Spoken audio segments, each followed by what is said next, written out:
as luck would have it, since I never picked up some items on my little playthrough I'm doing where I don't have Queno with me. Yeah, her animation of picking up on him just has her kneeling down, like pretty much exactly what you'd expect to be, because she's already done that before. But you know, it's good to know that there's no crazy thing we're missing. We're not gonna have our minds blown by Freya kneeling down. Well, God, I don't know what it. I feel like this part of the game they just give you so many dumb dialogue options with Zidane. Let's wipe them out. Moron! Yeah, you tell him, Puck. So, if you pick the wrong options during these things, you actually get, well, I mean, you'll get different scenes and, like, I think a couple extra fights. But there's, like, a surprising amount of, like, it isn't just like, oh, they die, whatever, and it's like, wow, like, you'll see there's a couple interesting scenes because of this. So, if you tell them to head back up like an idiot, because that's literally where they came from, let's head up! And then they get ambushed and they both just die. Damn, you got a double. Not again! They're after the king and the high priest! So same thing here, if you tell them to go back the way they just came, climb the stairs on the right. This one's actually, well, let's just watch. Kill! We can't go that way. Here, let's try this way. They almost look like they're gonna give you a freebie here. Bring it on! Was my husband killed by these demons? Come on, let's get out of here! You did kill him, didn't you? Look out! And she's dead. Damn it, you bastards! How the heck am I supposed to save these people? I gotta go save everyone. Hurry, tell us! Which way now? Let's see, how about we cross down the stairs to the left, even though that's going backwards? And soldiers pop up. Nothing will happen to Clara as long as I'm here. This area is too dangerous, let's get out of here. And then we just go the right way anyways. Are we safe now? No more monsters? We're not safe yet. We're not safe yet, so stay alert for more. Wow, no! I knew it wasn't over yet. Oh yeah, these guys. So this is probably pretty obvious, but anyone you don't rescue, obviously, at this point is dead. So like, you can only get cards from the kids. And I think these guys give like a remedy in a Phoenix Town, right? Yeah. So unfortunately we don't get any of this stuff from the parents, because they're dead. And I mean, on the one hand, it sucks that they die, but on the other hand, it's like, well, everyone here's gonna die anyways when Odin freaking smashes the tree, so, Ah, perfect little double, triple battle to showcase all the enemies that we've been fighting. So, I already went over the soldiers for the most part. They're pretty straightforward. They attack you or they use Blizzara. If you hit them to 10% of their health or less, they will escape. They have a little, I think they have like exactly 529 health, so put them down to about, high 400s of damage or low 500s, which I think we have set up pretty much perfectly here, that if I attack with Zidane and smack with Vivi, that should make them escape. Yeah, there you go. Which, if you're wanting to avoid experience here, it's an easy way to avoid it, because you don't have to stop them, which is nice for the Excalibur 2 Perfect game. A weird thing with the soldiers, though, is that whatchamacallit, they have a thing in their AI that specifically checks if you have Reflect. Right? They're actually smart and will avoid bouncing a Blizzard off you if you have Reflect. Like, those just won't attack if you do that. And it's weird because, obviously we have, no access to Reflect at this point. So, I mean, there's plenty of instances in that, plenty of Final Fantasy games, right? These things like this aren't really because of, how do I put this? Like, it's not like, jeez, my mind is blanking. But the designers don't necessarily know when they're going to put Reflect in the game, so they just kind of do it, with the idea that, maybe they will, maybe they won't. It's not like it's a super complicated thing, Anyways, The more interesting of the pair are these type Bs. So we're going to throw a tent at him to hopefully blind and silence him.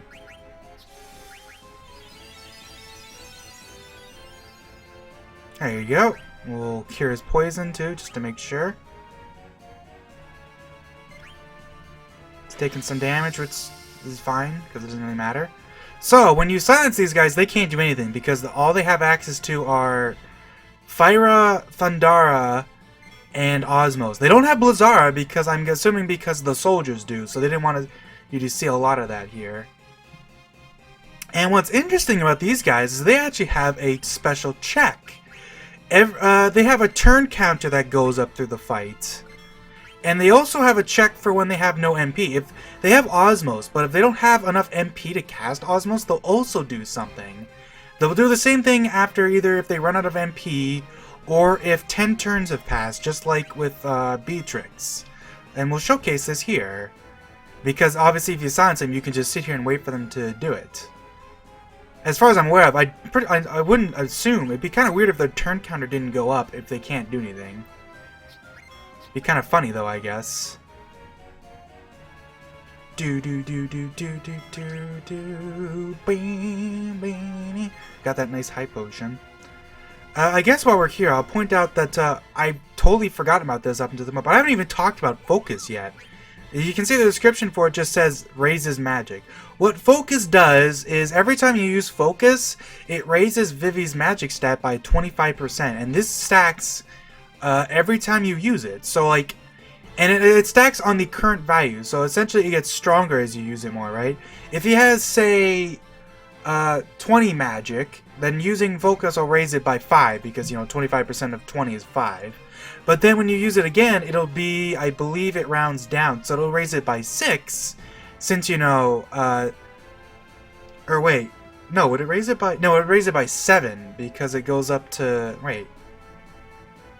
No, well, I'm getting ahead of myself. So if it's at 20, you use focus, it raises it by 5 to 25, you use focus again, it'll raise it by 6 to 31, and it gets started, and it'll go, you can keep focusing until Vivi's magic stat reaches 99. And this doesn't go away, like, even if he dies, this doesn't go away, right? So, if you're, like, doing boss stealing with Zidane, it's awesome if you have Vivi, because you can just have him focus at the fights. There you go. Escape. Woo! They run away. I think that's actually the same animation that the Magic Vices use, pretty much. I think it's a little different, but... Because the Magic Vices jump, whereas those guys just kind of disappear. But it's kind of funny. And but yeah, back to the focus. Like, it's really useful to have Vivi just focusing while you're stealing, because then once you've stolen everything, you can just have Vivi have 99 magic, and he will just be doing thousands of damage with his spells at that point. So, it's really powerful. I don't even need to cut here, because now we can showcase that if we have the mother with us now and tell her to go down the stairs... She'll run down there too, and the same thing happens. The soldiers pop up and they bounce back. I don't believe she dies here though. So she only dies here if you pick the wrong option in the first screen. I actually don't know what happens if you go up the stairs though, so we'll see that in a little bit. If we tell them to go up the stairs... Pwop. You all... Oh, I'll hold them up. You guys run ahead now. But I think you get the same scene here. Please, see my children to safety. You're out of your mind! Wait, you still have a chance for him! And then she just dies. So I forgot about that. So yeah, you heartless bastards, man. It's kind of gruesome. Don't worry, I'll protect your children. And finally, if we tell these kids to go up the stairs... A Shrine Maiden shows up.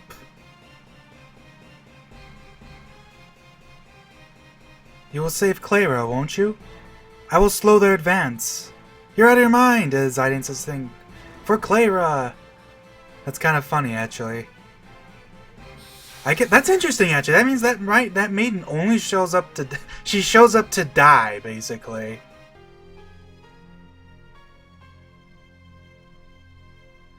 Hey, look, it's Beatrix 2.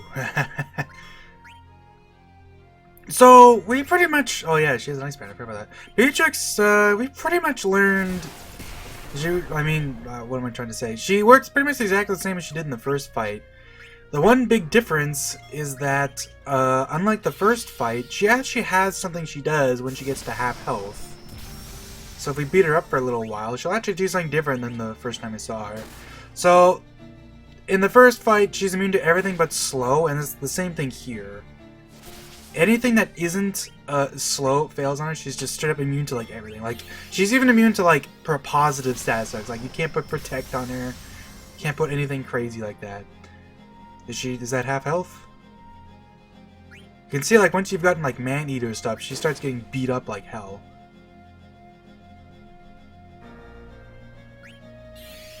There you go, she uses Cure. She heals herself for a actually pretty hefty chunk. And since, you know, we didn't see this during the first fight, we might as well show off that, you know, let's actually beat her up and not wait to get killed.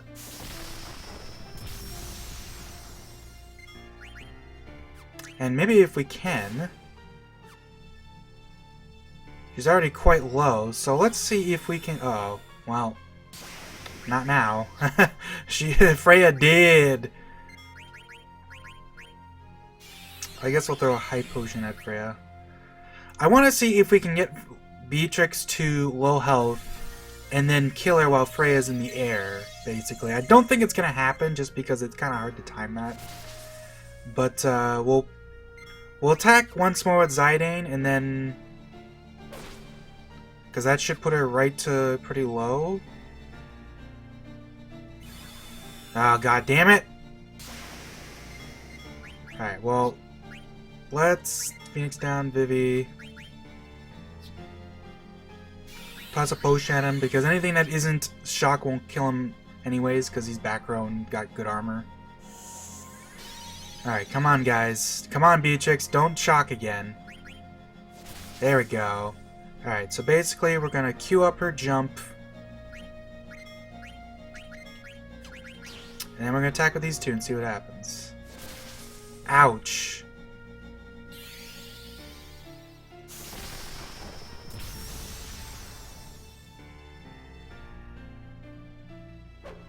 Ah, she bit...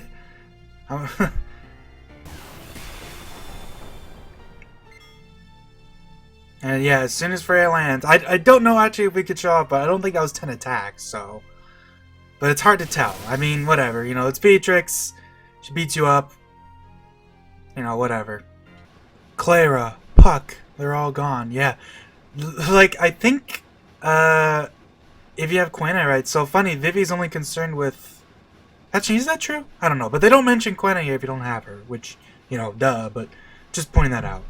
So this moment, I can't, this is like rule freaking word of this playthrough, but I can't go super in depth in this because it talks about a character we haven't seen yet. But basically, I can kind of go over this area right here. So because these soldiers respawn on the overworld infinitely, this is a phenomenal grinding place, right? It would, because we have that, well, we don't have it on this because this is my no Quina playthrough. I was kind of rushing through, but if you have the blood sword, right, you can throw it on either Marcus or Steiner, and then basically hold down, like tape down your X button or something, and then basically you can just sit here forever grinding because you can just hold it down, right?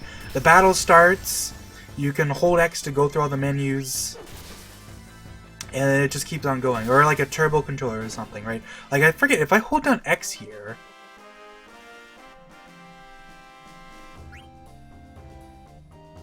Okay, so you would need an actual turbo, I think, because if you just hold down X, nothing happens.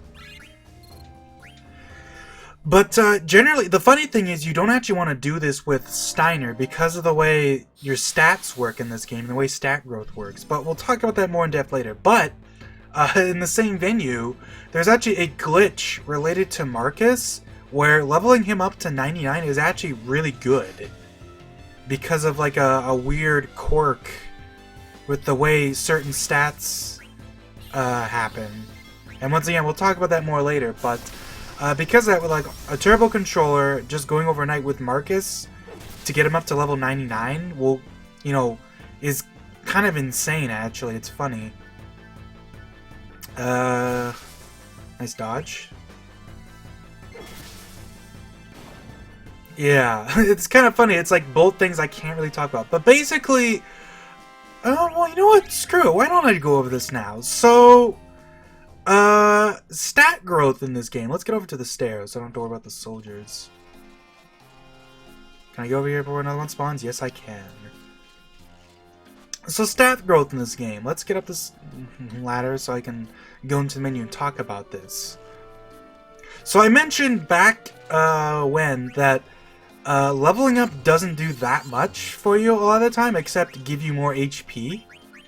And I can even talk about that later too, because HP growth is related to certain things. But basically, your stats here, like you can see here on this screen, right? Your stat growth is actually related to the like everything in this game is related to the equipment you're wearing, right? And it isn't super obvious if you don't like actually know, but basically, stat growth in this game is really interesting. So every time you level up, every stat that you get from your equipment is added to. There's an invisible value you can't see gets increased, and it goes from 0 to 32. Right. So since Marcus has the only thing he has is the feather hat, so every time he levels up, he'll get 1 point of spirit added to an invisible like spirit level up stat that ranges from 0 to, I guess it ranges from 0 to 31 technically, because and basically every time he levels up, right, that value increases. Like these values, there's one for each of your stats, right? Speed, strength, magic, and spirit.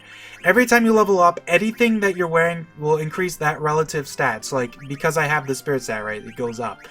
And basically when that stat increases to 32 or more, that increases that stat permanently by 1, and then it goes back down to 0, and then any remaining stats will get added in, obviously. So because of that, leveling up to 32 right now would actually be kind of bad, because, right, you can see here, Steiner only get, like, an extra stat every, like, few levels. Like, it would take him, like, 32 levels to get 1 point of magic, and then it would take him 16 levels to get a point of spirit, because he has a spirit from this stuff. So because of that, grinding Steiner right now would be a bad thing. But grinding Marcus would actually be a good thing, not necessarily because of this, but because there's a glitch where I mean, screw it, I'll say it right now. Basically, Marcus is, just like in Final Fantasy VII, for example, Marcus's character slot is actually shared by another character later in the game that we'll see. And most of the time when character, like, there's a couple, like, all the Tantalus members have that. So, like, I think, Blank, no, what it is, yeah, okay, so Cinna's character slot is taken up by Quena. Blank's character slot is taken up by, I believe, Freya, is it Freya? Or is it another character we also haven't seen yet? I actually don't remember. I know for a fact that, no, it must be that Cinna is Quena, because Freya we get soon enough that they don't bother. But Marcus is taken up and Blank are both taken up by characters we haven't seen yet, I believe. Maybe I'm wrong about that. Blank might be taken up by Freya. I don't think so, but you know, I mean, maybe you can look it up yourself or whatever. But basically, when Quena and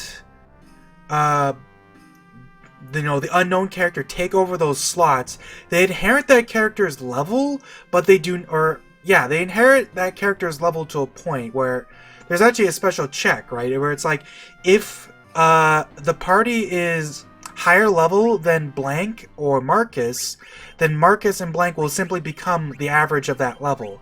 However, if the party's average level is below that level, then they simply keep their level. So, like, if we got to the point where Marcus's slot is taken over, but everyone else is level 1, the character would be level 10 still. But if we got to the point everyone was level 30, then they would become level 30 instead. And, if there was some weird range where, like, everyone's, like, some random number between 20 and 30, right, they'd be the average. So they'd probably be around 25-ish or so, whatever the average is. The glitch that I'm talking about, essentially, is that it's actually two glitches, and they're each glitched in different ways, I actually should point out. That Cinna and Blank do not give the new characters, so Quena doesn't get any of the stats that Cinna has gained from leveling up. Not that this matters, because Cinna never gets any level up, so Cinna's is simply superfluous, it doesn't do anything. But Blank's, Blank can level up a little bit in Evil Forest, so he won't give any of his stats that his 0 to 31 stats to the new character. But they will give their level. So as a result, leveling up Blank essentially gives the new character worse stats potentially. And this is why during an Excalibur 2 Perfect game, you cannot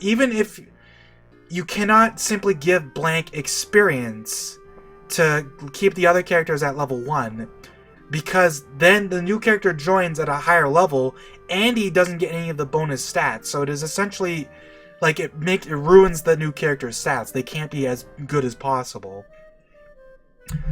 This isn't super relevant for Blank, obviously, because most of the time, right, you'll level up once, so it's a tiny amount. Marcus, funny enough, is the character that can, they give him a perfect grinding spot, and you can potentially give him the blood sword to just level up for free all night without ever having really any risk of dying. And the funny thing is, the glitch that we're talking about is actually the exact opposite with Marcus. When Marcus's character slot is taken over by the new character, the new character does not inherit Marcus's level. I believe that even if you level up Marcus to level 99, right, the new character will either be, I think they're always the average of the character stats. Like if everyone's level 30, new character is always level 30 regardless of what level Marcus is, even though the new character should be whatever level Marcus is. And the funny thing is, the reason why this is so notable, you can probably see where this is going, is because the character does not inherit Marcus's level, but they do inherit Marcus's 0 to 31 stat growth. Which means that if you give Marcus really good stuff, right, we can give them a bandana to give them more speed, give them a wrist or something to give them more spirit or strength, give them I don't think, do we have anything that increase Marcus's magic? Yeah, we could give him the glass buckle, would be awesome, because it gives 2 spirit, 1 magic, and 1 strength. And as a result, you can give the new character really high stat growth, but still keep them low level. And I'll point this out, that your HP and MP growth, I think I already mentioned this, but I'll point this out once again, that your HP and MP growth is based on your absolute, or I guess your base strength and magic stats, right? Not the ones you get from equipment, but just the ones you're getting from level ups, the 0 to 31 stuff, right? Your growth, essentially. I guess that's a good word to use. Your stat growth, not your actual stats, but your base stat, your stat growth, essentially. So because of that, you can make that, that character that inherits your stats have not only really good base stats, but then they'll also have a lot more HP and MP than they're supposed to have, because they inherit that growth too. Well, they don't inherit that growth, but essentially because it's based on your strength and magic, right? It makes them stronger, essentially. So as a result, right, Marcus can give this new character insane stats. And it's so funny how all these glitches come together along with the blood sword and this free grinding spot to just make these characters insane. It's just hilarious to me. I'm trying to think. Well, obviously we still have Zorn and Thorn to talk about, but I'll cut over to that. So yeah, see ya in a little bit. I guess I'll go over this while we're here. So basically, if you're having trouble, you shouldn't really. The trick basically is just always be, know where you're going, right? As soon as this screen's starting, I'm already holding up because I know I'm gonna go up here. And as long as you do that, you'll generally won't have any problems avoiding these guys. Because you can see, they kind of get stuck on everything. In here, but we have to be careful here because, there's this soldier. So I almost actually got screwed, but I think this is the only stream where you have a decent chance to get caught because you can go after you. But as long as you're holding up the whole time, you'll escape without getting an encounter. And yeah, you can see without wasting any time, we're here with 20 minutes, 28 minutes to spare, which is pretty sweet. And then you can immediately just move this candle. You don't need to talk to anyone to see the candle, obviously, because it's obvious as hell that it's a thing. And I'm not even going to waste time picking up the chest, we're speedrunning this, because we already got the Ice Brand from Beatrix, funny enough, so We don't need a second one. I mean, you'd want one anyways, just because it's money and also synthesized stuff. Either or, you know. Most of the time you're keeping stuff in this game to synthesize, but there is some equipment that just doesn't really get used for anything, and it's, you know, it's good to have extras just for the money, obviously. Saves you money, because, like, weapons tend to be one and done, right? Most characters can only have their weapons, so, like, stealing multiple swords doesn't really help anyone. Although, obviously, there is actually one weapon type that's shared by two characters that we haven't seen yet, but, you know, we'll see that later. Now, on this screen, we have Zorn and Thorn here. I'm actually going to quickly... You can see here, I have a save state set up here. Well, I'm saving a state here just in case. Because we're going to show off these guys' attacks, because we never even saw them attack the first time. Because, you know, they suck. they're like the easiest fight in the game. And I'll also talk about some other fun stuff. Also, fun fact, these guys actually have the same thing going for them that Gazamuluk does, which is that they have a normal HP amount if you check them in, like, internally, but then at the start of the fight, their HP is set to the max 65535, and then their actual HP is minus from that to check, you know, once they've taken that much damage in the fight. And the funny thing is, you would think that they would have this like, you know, you kill either of them, basically, so you want to focus on one, because when one of them dies, the fight ends, right? They both bounce back. But the funny thing is, you would think that they would have around the same stats, and for the most part that's true, but for some reason, Thorn actually has a lot less HP than his brother Zorn, which I believe the implication there is that, I believe Zorn is supposed to be like the older brother. So yeah, let's, you know, watch them use Meteorite. Check this out. Boom, boom, boom, boom, boom. And that actually does... That works exactly like Meteor does and Comet, so it does a really random amount of damage. But it ignores your magic defense, and it can potentially do a lot of damage if you're unlucky. Now, alternatively, let's, well, make sure, you know, don't be a jerk, dude. Let's,